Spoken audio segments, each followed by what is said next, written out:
नमस्कार दोस्तों, आज का हमारा सेशन है रीजनिंग कैलेंडर का। कैलेंडर के क्वेश्चंस को सॉल्व करने के लिए बहुत ही आसान तरीका लेके आया हूँ। बेसिक से लेकर एडवांस लेवल तक के सारे क्वेश्चंस को हम सॉल्व करेंगे। अगर आप इस वीडियो को ध्यान से समझ लेंगे तो मात्र 10 से 15 सेकंड में आप क्वेश्चन को सॉल्व कर पाएंगे।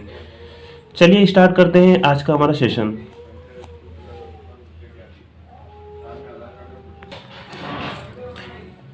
कैलेंडर में क्या होता है? वर्ष, महीने और दिन।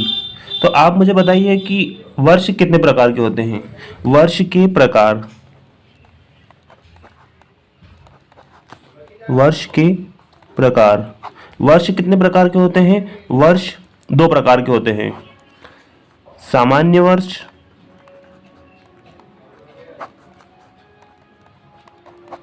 लीप वर्ष।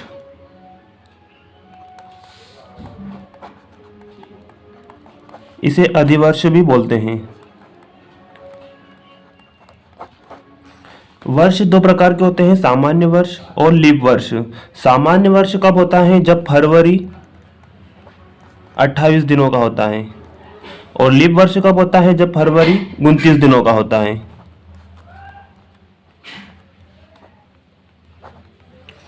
सामान्य वर्ष में कितने दिन होते हैं? 365 दिन। और लीप वर्ष में कितने दिन होंगे? 366 दिन, क्योंकि फरवरी 29 दिन का आ रहा है। ठीक है। सामान्य वर्ष और लीप वर्ष, वर्ष दो प्रकार के होते हैं, सामान्य वर्ष और लीप वर्ष। सामान्य वर्ष में फरवरी 28 दिनों का होता है और लीप वर्ष में फरवरी 29 दिनों का होता है। सामान्य वर्ष में 365 दिन होते हैं और लीप वर्ष में कुल 366 दिन होते हैं। अब कैसे पता करेंगे कि कौन सा सामान्य वर्ष है और कौन सा लीप वर्ष है? तो एक कंसेप्ट लिखिए। यदि किसी भी वर्ष के अंतिम दो अंक 4 से पूर्णतः विभाजित हो तो ऐसा वर्ष लीप वर्ष कहलाएगा। यदि किसी भी वर्ष के अंतिम दो अंक 4 से पूर्णतः विभाजित हो जाए तो ऐसा वर्ष लीप वर्ष कहलाएगा। माना कि किसी का जन्मदिन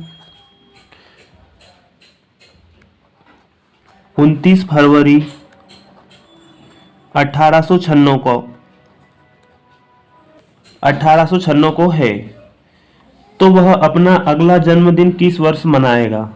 यदि किसी का जन्मदिन 29 फरवरी 1896 को है तो वह अगला अपना जन्मदिन कब मनाएगा? तो आप कहेंगे कि 29 फरवरी लीप वर्ष है तो 4 वर्ष बाद सन 1900 में अपना जन्मदिन मनाएगा। लेकिन 1900 क्या है?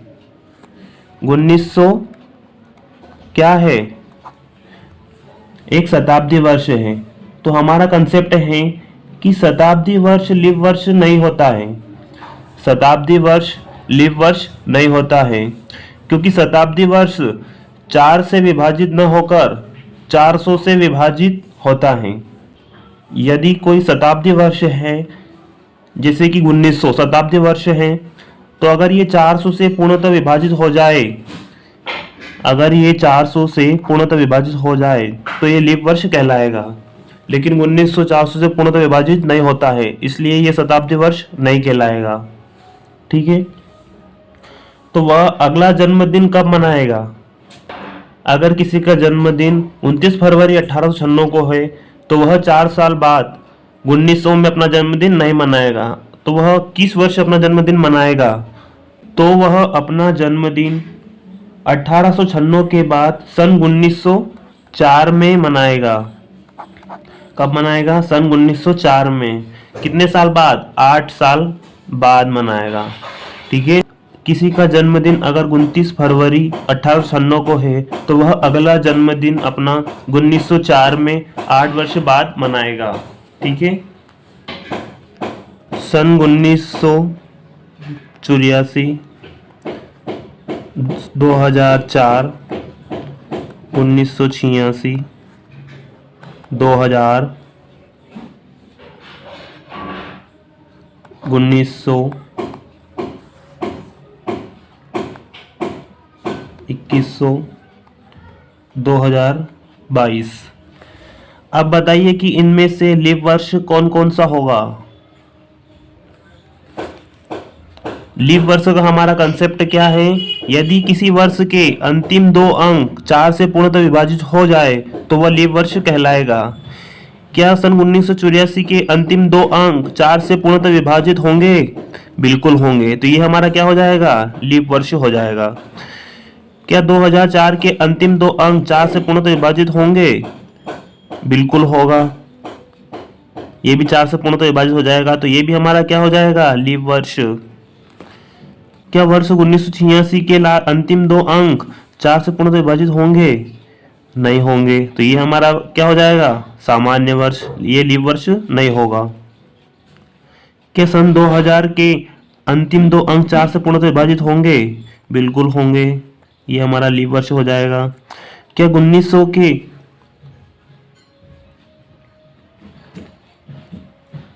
क्या सन 1900 के अंतिम दो अंक 4 से विभाजित होंगे? बिल्कुल होंगे। लेकिन हमारा कंसेप्ट क्या था? यदि शताब्दी वर्ष हो तो वह 4 से नहीं 400 का कंसेप्ट लगेगा। वहाँ 4 का नहीं 400 का कंसेप्ट लगेगा। अगर ये 400 से पूर्णतः विभाजित हो जाता है तो लीप वर्ष कहलाएगा, लेकिन ये 400 से पूर्णतः विभाजित नहीं होगा, इसलिए ये लीप वर्ष नहीं कहलाएगा। ठीक है। क्या 2100 के अंतिम दो अंक 4 से पूर्णतः विभाजित होंगे? होंगे। लेकिन ये कौन सा वर्ष है? शताब्दी वर्ष, इसलिए ये लीप वर्ष नहीं कहलाएगा। क्या 2022 के अंतिम दो अंक 4 से पूर्णतः विभाजित होंगे? नहीं होंगे, इसलिए ये लीप वर्ष नहीं होगा। तो लीप वर्ष के लिए कंसेप्ट लिखिए। पहला है किसी भी वर्ष के अंतिम दो अंक 4 से पूर्णतः विभाजित हो तो वह लीप वर्ष कहलाएगा। और दूसरा है शताब्दी वर्ष 4 से नहीं 400 से पूर्णतः विभाजित हो तो वही शताब्दी वर्ष।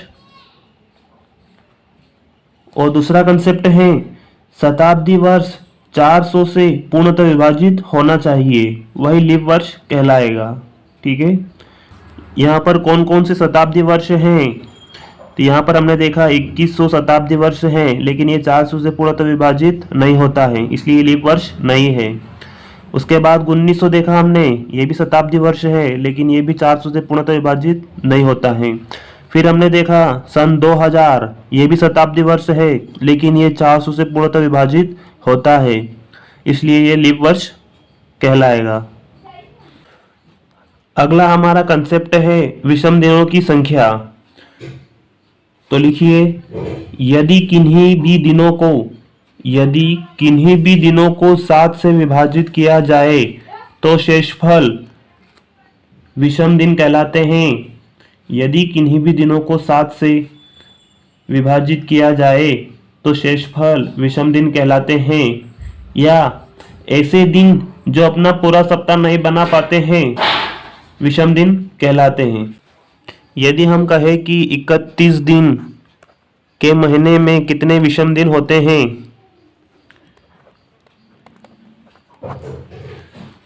तो विषम दिन निकालने के लिए हम क्या करते हैं? 7 से विभाजित। ठीक है। कितने दिन का महीना है? 31 दिन का। तो क्या करेंगे? इसको 7 से विभाजित कर देंगे। 7 से विभाजित करने पर जो शेष फल बचता है उसे ही क्या कहते हैं? विषम दिन। ठीक है। 7 से विभाजित करेंगे तो कितने बार में होगा? 4 बार में। कितने शेष बचेंगे? 3। तो ये क्या हो जाएंगे? हमारे विषम दिन। 31 दिन के महीने में कितने विषम दिन होंगे? 3 दिन। अगर हम बात करें कि 100 दिनों में कितने विषम दिन होंगे तो उसे 7 से विभाजित कर देंगे, तो एक बार में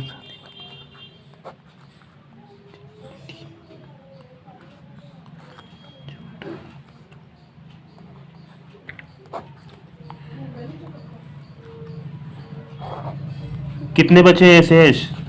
2। कितने शेष बचे? 2। तो 100 दिनों में विषम दिनों की संख्या कितनी होगी? 2 विषम दिन होंगे।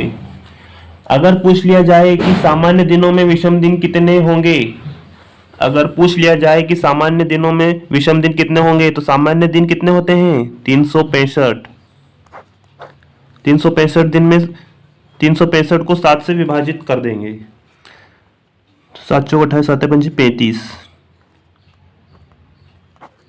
बचा 1, 7 दूनी 14। तो हम कहेंगे कि सामान्य दिनों में विषम दिन की संख्या 1 होती है। और अगर हम बात करें लीप वर्ष की, कि लीप वर्ष में विषम दिनों की संख्या कितनी होती है? 7 चौक 7 पंजे 35,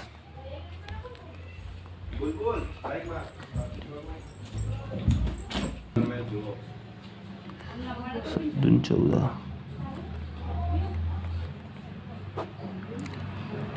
तो हम कहेंगे कि लीप वर्ष में विषम दिनों की संख्या कितनी होगी? 2।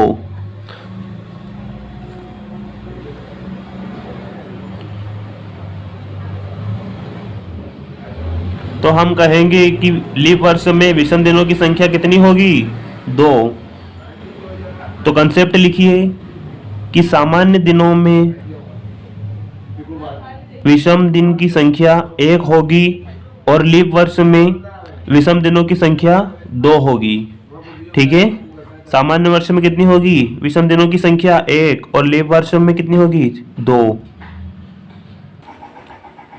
यदि 1 जनवरी 2016 को रविवार है तो 31 दिसंबर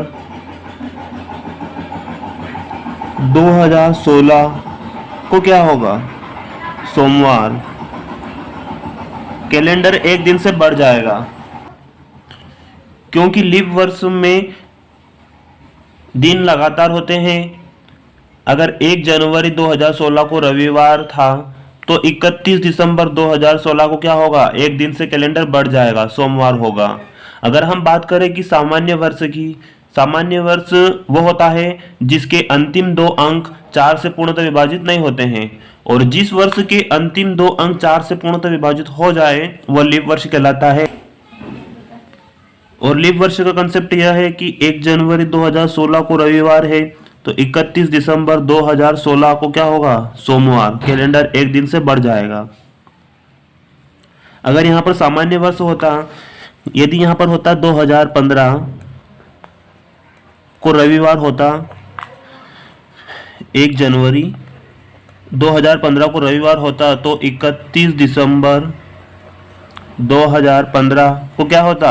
रविवार ही होता, क्योंकि ये कौन सा वर्ष है? सामान्य वर्ष। और सामान्य वर्षों में अगर 1 जनवरी 2015 को रविवार था तो 31 दिसंबर 2015 को भी क्या होगा? रविवार। अगर बात करें लीप वर्ष की तो कैलेंडर, अगर बात करें लीप वर्ष की तो 1 जनवरी 2016 को रविवार था तो 31 दिसंबर 2016 को सोमवार हो जाएगा।